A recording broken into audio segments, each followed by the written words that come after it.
قدرت اور طاقت کے دیکھیں بارے میں خدا کیا کی بتاتی عظمت ہے؟ سے سب لوگ واقف ہیں، سمندر کی مچھلیاں اور زمین اور اس کے پہاڑ جانتے ہیں کہ خدا کتنا عظیم اور قادر ہے، اور سب لوگوں کو معلوم ہے۔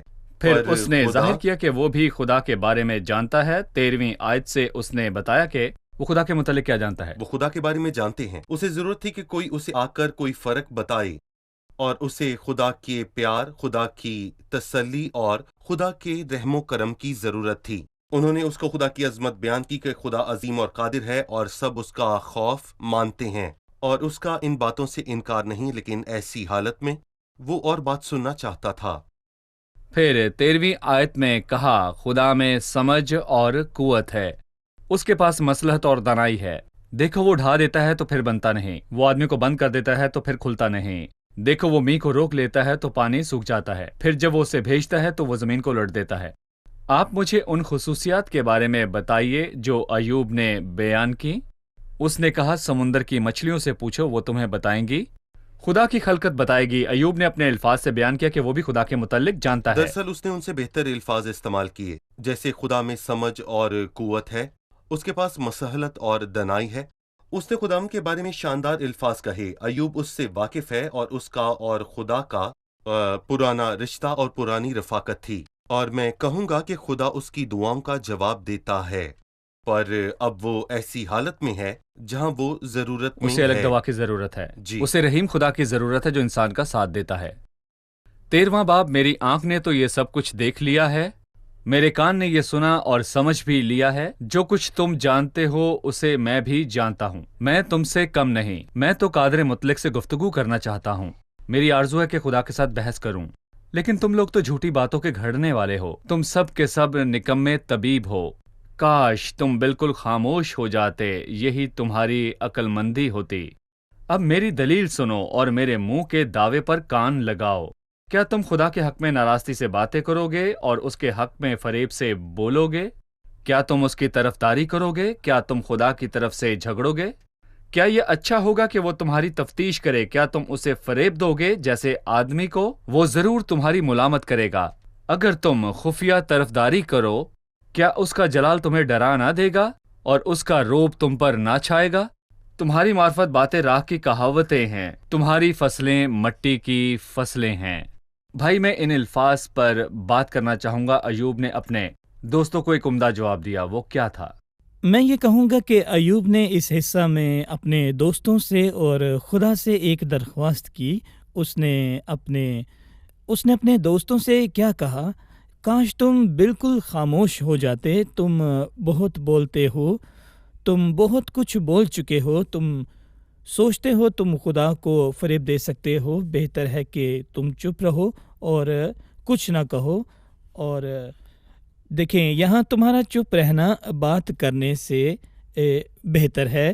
یہاں پر صحیح۔ امثال 17ویں باب کی 28ویں آیت میں لکھا ہے، احمق بھی جب تک خاموش ہے عقل مند گنا جاتا ہے، جو اپنے لب بند رکھتا ہے ہوشیار ہے۔ بے شک انسان داناؤں کی طرح بولتا ہے، بہتر ہے وہ چپ رہے۔ اس نے خدا سے درخواست کی اور امید کی کہ خدا اس کو اجازت دے کہ وہ اس کے ساتھ بحث کرے۔ اس نے اس آیت میں کہا کہ تیسری آیت میں یوں لکھا ہے کہ میں تو قادر مطلق سے گفتگو کرنا چاہتا ہوں۔ میری آرزو ہے کہ میں خدا کے ساتھ بحث کروں۔ یقیناً خدا نے اس کا جواب دیا، پر ابھی نہیں۔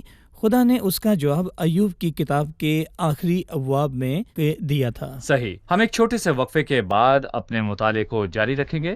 ناظرین ملتے ہیں ایک چھوٹے سے وقفے کے بعد۔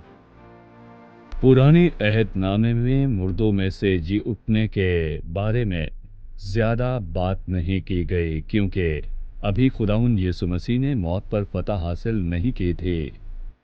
ایوب کا مایوس ہونا قابل فہم ہے، پر اس کی امید حیران کن ہے۔ اس کی خواہش تھی کہ خدا اس کو مردوں میں شامل کر کے پھر سے زندہ کر دے کہ وہ مر کر بھی زندہ ہو جائے۔ لہٰذا آج ہم ان حقائق سے واقف ہیں اور ہمیں معلوم ہے کہ مردے پھر زندہ ہوں گے۔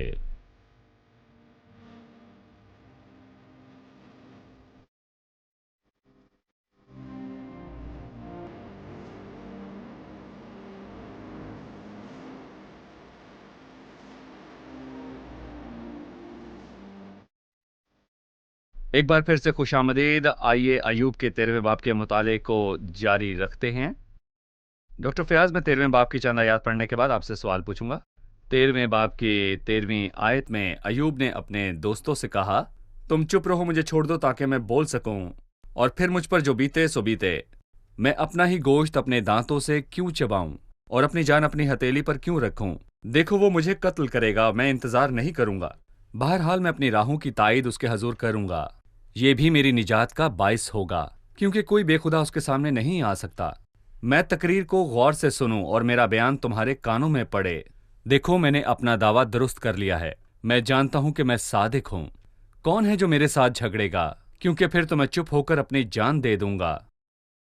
فقط دو ہی کام مجھ سے نہ کر، تب میں تجھ سے نہیں چھپوں گا. اپنا ہاتھ مجھ سے دور ہٹا لے اور تیری ہیبت مجھے خوفزدہ نہ کرے. تب تیرے بلانے پر میں جواب دوں گا، یا میں بولوں اور تو مجھے جواب دے. میری بدکاریاں اور گناہ کتنے ہیں، ایسا کر کے میں اپنی خطا اور گناہ کو جان لوں. تو اپنا منہ کیوں چھپاتا ہے اور مجھے اپنا دشمن کیوں جانتا ہے؟ کیا تو اڑتے پتے کو پریشان کرے گا؟ کیا تو سوکھے ڈنٹھل کے پیچھے پڑے گا؟ کیونکہ تو میرے خلاف تلخ باتیں لکھتا ہے اور میری جوانی کی بدکاریاں مجھ پر واپس لاتا ہے. تو میرے پاؤں کاٹھ میں ٹھوکتا اور میری سب راہوں کی نگرانی کرتا ہے اور میرے پاؤں کے گرد خط کھینچتا ہے.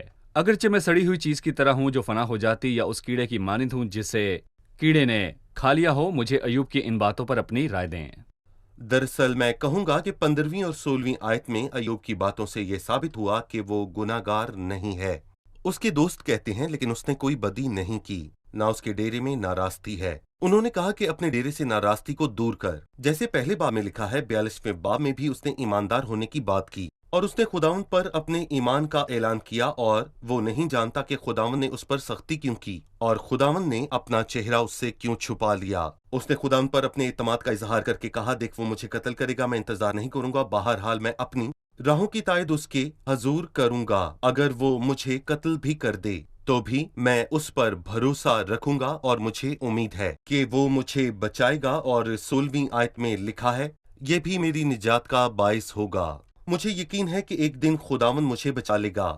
ابھی وہ نہیں جانتا تھا کہ خداوند نے یہ سب کیوں کر کیا. اور اگر آپ ایوب سے پوچھیں، اس نے 20ویں آیت میں 2 باتیں کہیں جو کہ ایک دوسرے سے میل نہیں کھاتی. اس نے خداوند سے خوفزدہ ہو کر یہ کہا، فقط 2 ہی چیزیں مجھ سے نہ کر، تب میں تجھ سے نہیں چھپوں گا. یہاں اسے 2 چیزیں چاہیے. پہلا کہ مجھے اکیلا چھوڑ دے، اور مجھے اپنی ہیبت سے خوف زدہ نہ کر. پر میں چاہتا ہوں کہ اگر تو قریب آئے اور مجھ سے بات کر کے مجھے بتائے کہ تو نے یہ کیوں کیا، تو کیا محسوس کرتا ہے. اور اگر ایوب سے پوچھا جائے کیا وہ چاہتا ہے کہ خدا اسے چھوڑ دے اور اس کی ہیبت اسے خوف زدہ نہ کرے، یا وہ چاہتا ہے کہ خدا اس کے پاس آ کر اس سے بات کرے، تو وہ صرف ہاں کہے گا. پر ایسا کیسے ممکن ہے کہ وہ چھوڑ بھی دے اور اس کے قریب بھی آئے؟ اور وہ اس کے نزدیک کیسے آئے؟ کیونکہ ایوب اس سے خوف زدہ ہے. وہ اس کے پاس جا کر بات کیسے کر سکتا ہے؟ یہ دونوں چیزیں ایک ساتھ نہیں ہو سکتی. اور اس کا کیا حل ہے؟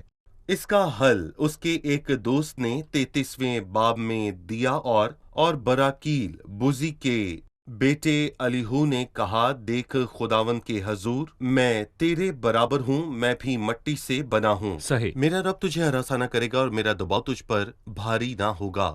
تو میں خدا کی طرف سے کہتا ہوں، خدا کے حضور میں اہم تیرے نہیں. برابر ہوں، اور خدا کے حضور میں بھی مٹی سے بنا ہوں، میں بھی انسان ہوں. اور دیکھ میرا رب تجھے ہراساں نہ کرے گا اور میرا دباؤ تجھ پر بھاری نہ ہوگا. اور سچ تو یہ ہے کہ ہم خداوند سے ڈرتے ہیں، اور میں کہوں گا کہ یقیناً خداوند عظیم اور بڑا ہے.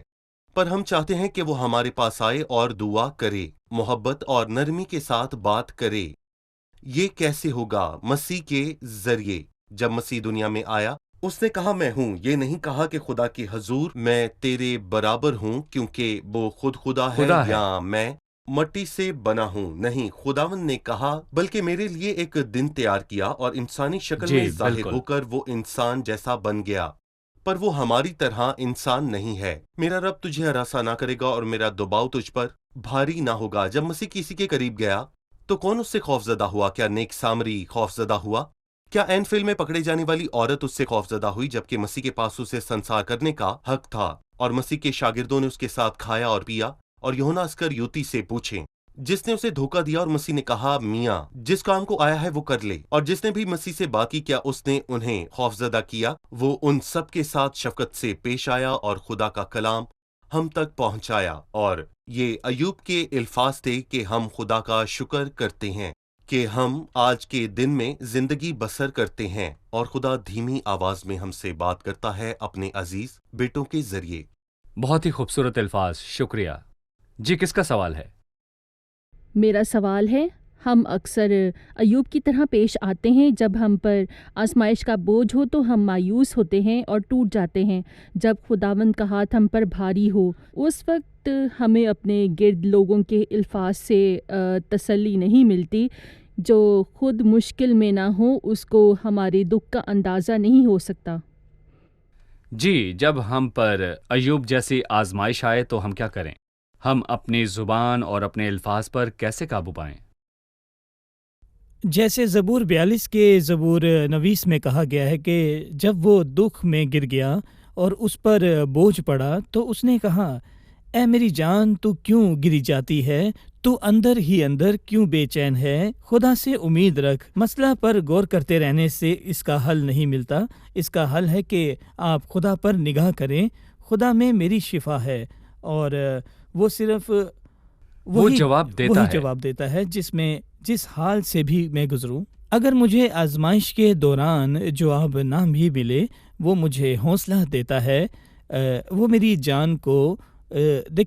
جان کو بحال کرتا ہے۔ ایوب 35 میں لکھا ہے کہ ظلم کی کثرت کی وجہ سے وہ چلاتے ہیں اور زبردست کے بازو کے سبب سے وہ مدد کے لیے دہائی دیتے ہیں، پر کوئی نہیں کہتا خدا میرا خالق کہاں ہے جو رات کے وقت نغمے عنایت کرتا ہے۔ آزمائش میں ہم اپنی شکایت کا اظہار لوگوں کے سامنے کر کے ان میں اپنی پناہ کو ڈھونڈتے ہیں، جبکہ ایک دوسرا راستہ بھی ہے۔ خداوند کے پاس جائیں اور اسے کہیں، خداوند میرے حالات کو تبدیل کر۔ تو رات کے وقت نغمے عنایت کرتا ہے اور درد میں ہمیشہ ساتھ رہتا ہے، اور وہ خداوند ہی ہے جو ہمیں خوبصورت گیت اور نغمے دیتا ہے۔ جو شخص خداوند کے پاس سوال لائے، خداوند اس کو جواب دینے میں دیر نہیں کرتا، وہ جواب دیتا ہے جی، اور جواب نہ دینے تک اس کو تسلی بخشتا ہے، اس کی وضاحت کرتا ہے۔ خداوند اس کو اس سب کی وجہ بتاتا ہے۔ ہم ہمیشہ مسائل پر توجہ دیتے ہیں۔ اگر ہم مسائل پر نظر رکھیں تو خدا کو نہیں دیکھ سکتے اور ہمیں صرف پریشانی نظر آتی ہے۔ ہم خدا پر توجہ نہیں دیتے جبکہ خدا ہر وقت موجود ہوتا ہے، لہذا پریشانی ہماری دشمن ہے، لیکن خدا ہماری پریشانی اور ہماری ضروریات میں ہمارے ساتھ ہوتا ہے۔ خدا کے پاس آئیں، وہ جواب دے گا۔ شونیمی عورت کو یاد رکھیں، اس کا بیٹا مر گیا تھا، پر وہ اسے چھوڑ کر مرد خدا کے پاس چلی گئی۔ اس کو اپنا جواب مل گیا۔ سارپت کی بیوہ نے اپنے بیٹے اور اپنی پریشانی پر توجہ دی، اس نے خدا اور ایلیا نبی پر دھیان نہیں دیا۔ جب آپ مشکل میں ہوں تو خدا میں پناہ لیں۔ اس سے یہ مت کہیں کہ تو نے ایسا میرے ساتھ کیوں کیا، بلکہ سیکھنے کی روح کے ساتھ اس کے کاموں کو سمجھیں۔ خدا کے کاموں پر سوال اٹھانے اور اسے درخواست کر کے پوچھنے میں بہت زیادہ فرق ہے۔ اس کا وعدہ ہے وہ جواب دے گا۔ ڈاکٹر فیاض 14ویں باب میں لکھا ہے، انسان جو عورت سے پیدا ہوتا ہے تھوڑے دنوں کا ہے اور دکھ سے بھرا ہے، پھر وہ پھول کی طرح نکلتا اور کاٹا جاتا ہے، وہ سایہ کی طرح اڑ جاتا ہے اور ٹھہرتا نہیں۔ یہاں پھر سے انسان کے بارے میں بات ہوئی۔ پہلے اس نے کہا انسان دکھ کے لیے پیدا ہوا، اور پھر انسان جو عورت سے پیدا ہوتا ہے تھوڑے دنوں کا ہے اور دکھ سے بھرا ہے۔ ہمیں ایوب کی اس بات کے متعلق بتائیے۔ اس کے الفاظ سچے ہیں۔ جب یعقوب فرعون کے پاس گیا تو اس نے پوچھا کہ تیری عمر کتنے سال کی ہے؟ تو اس نے جواب دیا، میری زندگی کے ایام تھوڑے اور دکھ سے بھرے ہوئے رہے۔ تب یعقوب 137 برس کا تھا اور اس کے بعد 10 سال اور جیا۔ 147 سال بھی ابدیت کے مقابلے میں کچھ نہیں ہے، اور اگر وہ 1000 سال بھی جیتا تو بھی کچھ نہ ہوتے، کیونکہ بائبل میں لکھا ہے کہ انسان جو عورت سے پیدا ہوا ہے وہ تھوڑے دن کا ہے اور دکھوں سے بھرا ہے۔ ہمارے دن دکھ سے بھرے ہیں اور ہماری زندگی مصیبتوں سے بھری ہے۔ پر میں بتانا چاہوں گا کہ یہاں اس نے اس انسان کی بات کی جو عورت سے پیدا ہوا ہے، جو خدا سے پیدا نہیں ہوا۔ جس نے مسیح کو نجات دہندہ قبول نہیں کیا وہ مسیح کے بچوں میں شمار نہیں ہوتا، اور وہ اب تک خدا سے پیدا نہیں ہوا ہے۔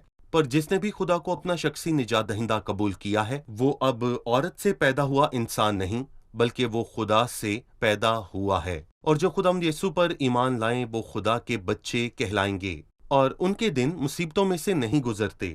ہاں، دنیا میں مشکلات ہیں، پر ان مشکلات کے بیچ ان کو آسمان سے ملنے والی خوشی اور تسلی کا وعدہ کیا گیا ہے۔ عورت سے پیدا ہونے والا انسان دکھ سے بھرا ہے، پر جو بھی اس پانی میں سے پیے گا پھر پیاسا نہ ہوگا۔ اور سلیمان جیسی وہ پیاسا زندگی ہوگا۔ تو کسی کی بھی نہیں تھی۔ اس نے بھی کہا کہ سب باطل ہے اور ہوا کی چرن ہے اور دنیا میں کچھ فائدہ نہیں، اور میں کہوں گا کہ ایوب نے بالکل صحیح جی کہا۔ ٹھیک ہے، ایک وقفے کے بعد اپنے مطالعے کو جاری رکھیں گے۔ ناظرین، ایک چھوٹے سے وقفے کے بعد پھر سے حاضر ہوں گے، ہمارے ساتھ رہیے۔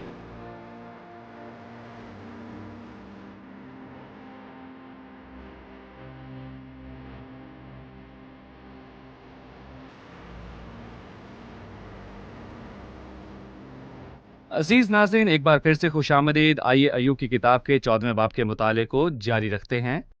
بھائی عادل، میں 14ویں باب کی 7ویں آیت سے پڑھوں گا، کیونکہ درخت کی تو امید رہتی ہے، اگر وہ کاٹا جائے تو پھر پھوٹ نکلے گا اور اس کی نرم نرم ڈالیاں موقوف نہ ہوں گی۔ اگرچہ اس کی جڑ زمین میں پرانی ہو جائے اور اس کا تنا مٹی میں گل جائے تو بھی پانی کی بو پاتے ہی وہ شگوفے لائے گا اور پودے کی طرح شاخیں نکالے گا۔ لیکن انسان مر کر پڑا رہتا ہے، بلکہ انسان دم چھوڑ دیتا ہے، اور پھر وہ کہاں رہا؟ آپ ہمیں ان آیات کے متعلق بتائیے۔ ایوب کی زندگی درخت جیسی تھی، یعنی اگر اس کو کاٹ بھی دو تو اس کو امید تھی کہ وہ پھر ہرا بھرا ہوگا، اس کے شگوفے برباد نہیں ہوں گے۔ اس نے کہا کہ درخت کی جڑیں سالوں سے زمین کے اندر ہیں، جب ان کو پانی ملے گا تو وہ پھر بڑھیں گی اور اس پر پھول آئیں گے۔ اسے امید تھی کہ درخت کٹنے کے بعد بھی وہ دوبارہ ہرا بھرا ہوگا، یعنی موت سے اس کی زندگی کا خاتمہ نہیں ہوگا، موت کے بعد بھی ایک زندگی ہے۔ اسی باب کے 14ویں آیت سے یہ واضح ہوتا ہے کہ اگر آدمی مر جائے تو کیا پھر وہ جیسا جائے گا؟ وہ اپنی جنگ کے کل ایام میں منتظر رہتا ہے جب تک میرا چھٹکارا نہ ہوتا۔ اسی خیال کا اظہار 19ویں باب کی آیت میں کیا گیا ہے، 26ویں آیت میں، اور اپنی خال کے اس طرح برباد ہو جانے کے بعد بھی میں اپنے اس جسم میں سے خدا کو دیکھوں گا، یعنی موت اس کی زندگی کا خاتمہ نہیں ہے، بلکہ موت کے بعد بھی ایک زندگی ہے جو کہ الہی زندگی ہے۔ آئیے دیکھتے ہیں کہ مہمان کیا کہتے ہیں۔ ہم نے دیکھا کہ انسان جو عورت سے پیدا ہوتا ہے تھوڑے دنوں کا ہے اور دکھ سے بھرا ہے۔ ہمیں صرف تب اطمینان حاصل ہوتا ہے جب ہم خدا سے پیدا ہوں۔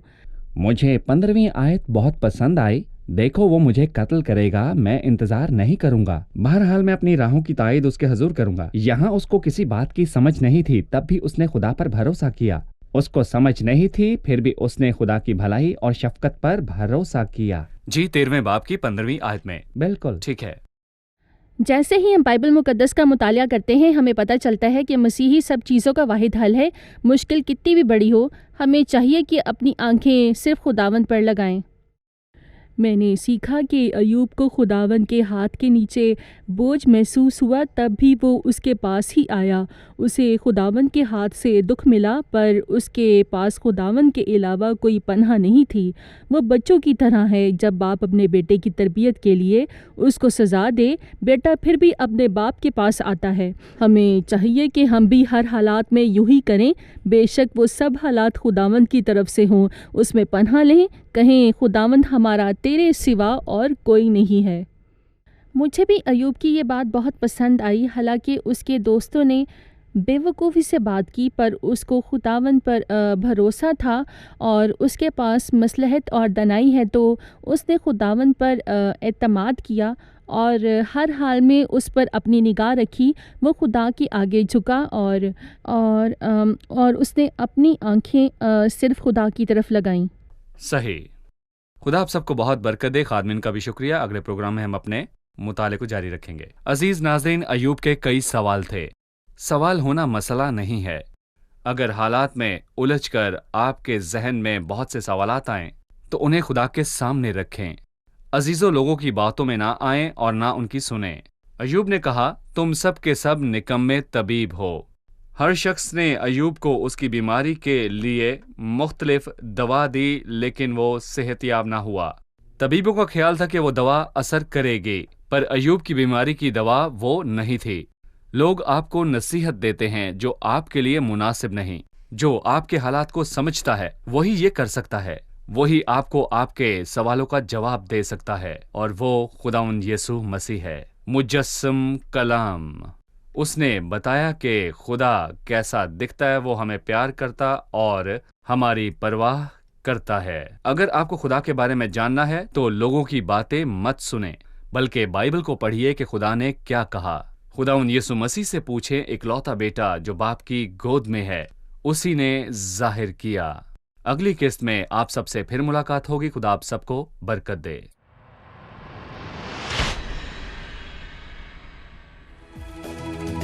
بدخل عرش النعمة وبسكب نفسي أمامك ناظر ليك واسجد لك من قلبي وبطلب إنك ترفع نفسي إليك بدخل عرش النعمة وبسكب نفسي أمامك ناظر ليك واسجد لك من قلبي وبطلب إنك ترفع نفسي إليك أصلك سامع قلبي الضارع قلبي اللي بيشتاق لحضورك المس روحي اشفي جروحي واكشف كل خبايا بنورك أصلك سامع قلبي الضارع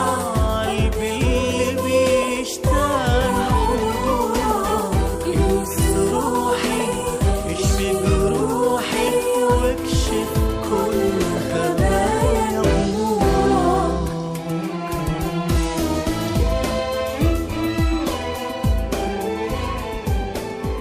تیرا کلام رہے گا قائم پہاڑ جب نہ رہے خدایا، تیرے منہ کی ایک بات بھی ٹلے گی نہ چاہے کچھ بھی ہو۔